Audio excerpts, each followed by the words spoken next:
বাবাজি হাসি কান্দার মাঝখানে হচ্ছে কবি গান। এই কবি গান বলতে গেলে পঞ্চ ধরনের কথা, পঞ্চরসে কবি গান পঞ্চ ধরনের কথা বলতে হয় কবির আসরে। আমার অনেক ভুল ভ্রান্তি হতে পারে, আপনারা ক্ষমা দৃষ্টিকে দেখবেন বলে আশা রাখছি। কোরআনের ভেতরে 6666টা আয়াত আছে, তাই না বাবাজি? সেখানে একটা আয়াতের ভেতরে বলছে কুল্লু নাফসিন যায়কাতুল মউত। এই আয়াতের অর্থ একদিন আমাদের সবারই যেতে হবে। এই পৃথিবীতে আমরা কেউ কিন্তু চিরদিন থাকার জন্য আসি নাই, কেউ আমরা চিরদিন থাকার জন্য আসি নাই। একদিন আমাদের সবারই এই পৃথিবী ছেড়ে যেতে হবে। মা বাবা ভাই বোন নিজের ঘরের পরিবার, কত টাকা পয়সাদের সহায় করার বন্ধু, এক বিছনায় শোয়া বন্ধু। আমি যখন মারা যাব আমাকে দিকে ভয়ে কাঁপবে, হাই হাই কোন সুন্দর স্থানে নেখন যায় না, আমার কাছে কেউ একলা থাকবে না, ভয়ে কাঁপিবে তখন। ওরে আজরাইল আমার পিছনে সবসময় খাবা, কোন সন্তানের মারে একটা জাতা। আজরাইল আমার পিছনে সবসময় খাবা। এই যে আমি আকিমা সঙ্গে দাঁড়িয়ে গান করতেছি, এখন যদি আমার আল্লাহ পাকে ইচ্ছা করে এই যে নিঃশ্বাসটা দিলাম ওর বাহিরে করি মানা, আর এই নিঃশ্বাস ভেতরে নিতে দেব না। আমার কি ক্ষমতা আছে বাবা? হ্যাঁ, ক্ষমতা নাই। একটা সুতার গ্যারান্টি আছে, একটা কাপড়ের গ্যারান্টি আছে, এই মানব জীবনের কোনো গ্যারান্টি নাই, সেকেন্ডের গ্যারান্টি নাই। তাই ভাবক কবি, সাধক কবি, আমার প্রেমিক কবি পাগল নাজিম সরকার,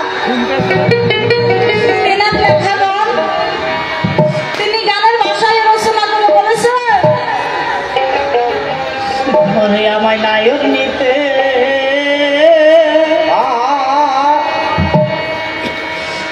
আসবে যেদিন,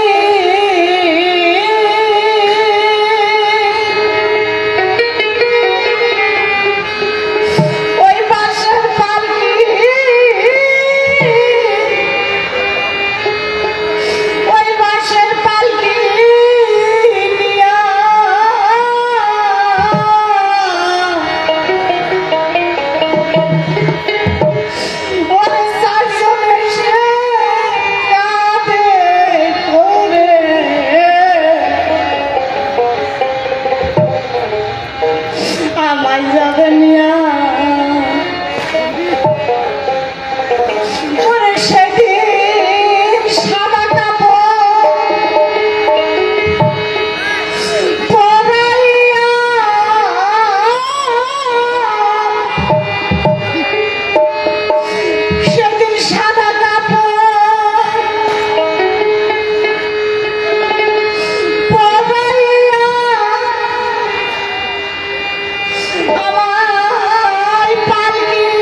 তোমাকে